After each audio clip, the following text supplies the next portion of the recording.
Hey, how you doing? Welcome to another video. Today I want to give you a simple tool to help you with the cravings or the discomfort or the anxiety, anything like that that you have over the holiday season. Now this is a tool where it gives me an opportunity to wish everyone a Merry Christmas, Happy Holidays.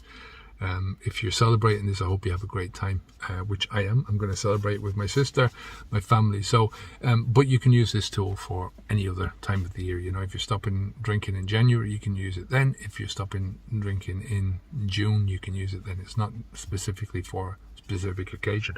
The reason why it helps out, or I think it really helps out now in this situation, is because there is traditionally a lot of pressure over this time of the year.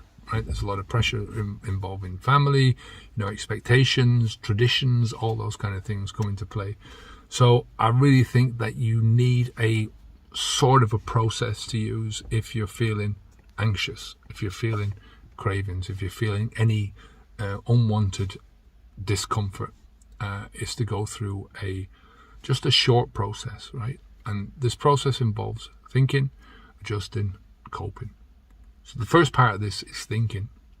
And the thinking part is just to think things through, think the situation through. You can take Christmas, for instance, and think through what are the traditions that you generally use. One of the things that I discovered when I was doing this for myself was all the stuff that I generally did for Christmas, all these traditions, they weren't my traditions. They were traditions that I had taken from my parents, and I'd adapted them for myself, and I'd adapted them as my son was growing up, and then I'd adapted them further as my son moved out, and he came back, but he was no longer a child, so we adapted them then. And I realized then that it was time to take that tradition or that time period for myself and rethink that for myself or myself and Esther, myself and my partner together, to rethink what we were going to do with Christmas. Now, we generally go to my sister's house. It's one of the great things about not having alcohol in your own house is a lot of people don't want to come to your house, especially on big occasions like this. They'll generally say, "Oh, no, why don't we go to this place?" Or "Why don't you come to our place?" Which is ideal for me. No cleanup, none of that stuff. I'm joking. We help with the cleanup, but I'm saying to you is that you don't have to, just because you've done something before. If you had Christmas traditions yourself, whether it's with alcohol, whether it's putting up with other people and they're drinking of alcohol, whether it's the food that you're eating, all of those things, you don't have to do that. So it's trying to think through these feelings, think about these things. Now, with this tool, think, adjust, cope. You can use this in a variety of different situations, but also you can use it in short-term thinking, just thinking about, well, this is today. How am I going to use this today? How am I going to use this in the next hour? But you can also use it in long-term thinking, as in, right, I'm going to think about this thing that I've got to do over the next year, this plan that I've got over the next year. How can I rethink this? How can I reframe these things in my own mind? Then how can I adjust with these things? So anyway, going back to Christmas, think about all the feelings that you're going to go through. Think about the feeling that you're going through in this moment. The craving that you're feeling, the discomfort that you're feeling, maybe you're feeling unhappy because you've got your fear of missing out, or you feel like you're missing out on something. Just examine those feelings and think about them, and think about what actual physical feelings are you getting. What stories are you telling yourself inside your own mind? I think that's an important one to go through. And the idea behind this questioning process is just to try and pick holes in your old arguments, right? In your old ways of thinking, pick holes in the feeling. I mean, most of the time you can really hype up the feeling of craving. But what you're generally doing is you're hyping up your own anxiety. You're hyping up your own negative feelings around this simple feeling of craving. So examine that. What exactly are you feeling? You can also think about, what is it that you're actually missing out on? You're missing out on putting this toxin into your body, this drug, this escape.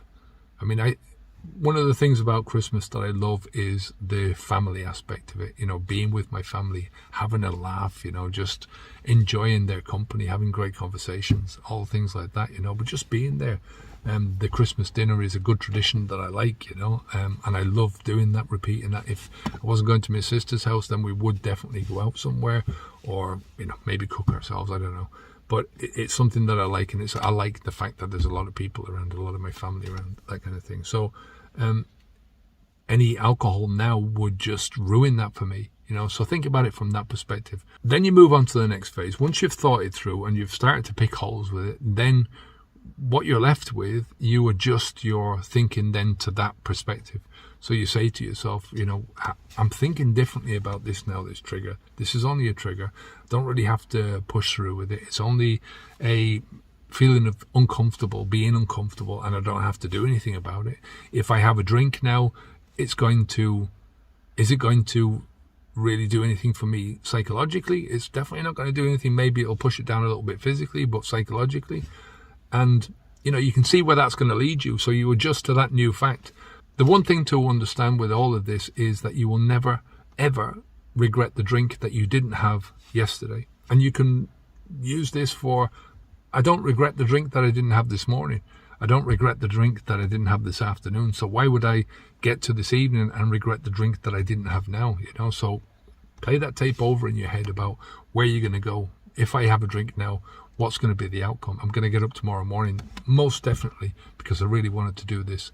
And I'm going to feel shame, I'm going to feel guilt, I'm going to feel regret, I'm going to feel all these negative emotions that I don't want to feel, all for the sake of giving into that craving right now at this moment. See what I mean? So you're adjusting to that new way of thinking, to that new story that you're telling yourself. And then the final part of this is to cope. And that's generally where you just put on your big boy's pants or your big girl's pants, and you say to yourself, this is the reality, this is the situation that I'm in.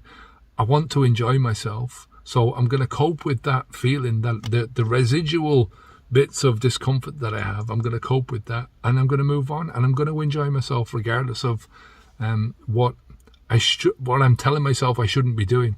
Right? This is something that, if I do this, it's going to lead me back and around in this circle again, this vicious cycle, and I'm going to ever get strong enough to pull myself out of it. So, coping with other people that are going to be drinking, and you can do nothing about that.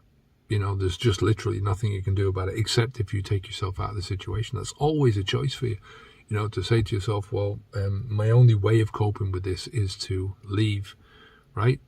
Even if it's only leaving for 10 minutes and coming back, right? Or leaving for the rest of the session and going and doing your own thing, right? It's always a possibility, always a choice. But I think for most people, just going through this process of thinking about things, picking holes in what you're doing, adjusting to the new situation, the new stories that you're telling yourself now, right? The new reality of things, and then coping with what's left. I think then you're creating a stronger person.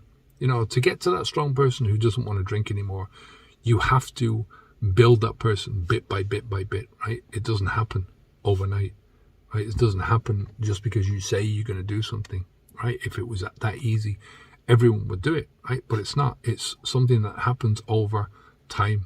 Think about the way a water will eventually erode away into a riverbed, or a canyon or something like that, Think about how long that takes. I mean, obviously we're hoping it's not that long, but, within reason, it takes time before you get to the stage. It doesn't take a lot of time before you're not thinking about alcohol most of the time. And that's what we're trying to aim towards. 80% of the time, you're not thinking about alcohol. Then you get the odd time where you're thinking about it, where you deal with that then, These are the moments when there's a lot of pressure on you. There's a lot of perceived pressure on you, where you go through these things, think things through, think that just because you did it in the past, you don't have to do it now.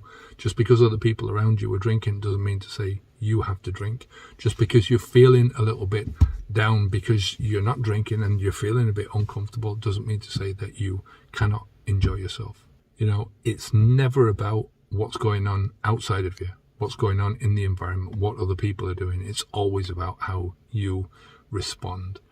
right? It's always about what goes on in your mind, what stories you tell yourself, what, the sentences that are coming out, whether you talk yourself into the life that you want to lead, or you trap yourself into the old life and continue to do that old life, right? Regardless of what happens, think about it, get your mind going, and just pick holes in your arguments, right? Pick holes in the old stories that you're telling yourself. Once you've done that, then adjust your new situation and say, right, yeah, it's not so bad as I thought, and then cope with what's left. It's as simple as that. So the biggest message that I can give you now is I hope you have a lovely time at Christmas. Whether you're celebrating, I hope you're celebrating like I will be. The biggest thing that I can say to you is there is no reason why you cannot enjoy yourself. Just because you're trying to get rid of one part of your life, a little bit of discomfort there, doesn't mean to say that you can't enjoy yourself. So I really, really hope that you have a lovely time. And by the way, if you've got any questions at all, please leave a message down below. Subscribe to the channel as well, because we generally go to the subscribers first for our questions. So if you haven't subscribed, please subscribe. It really does help us with the algorithms. If you want help to stop drinking alcohol, Habits V2, one of these areas, you'll see it.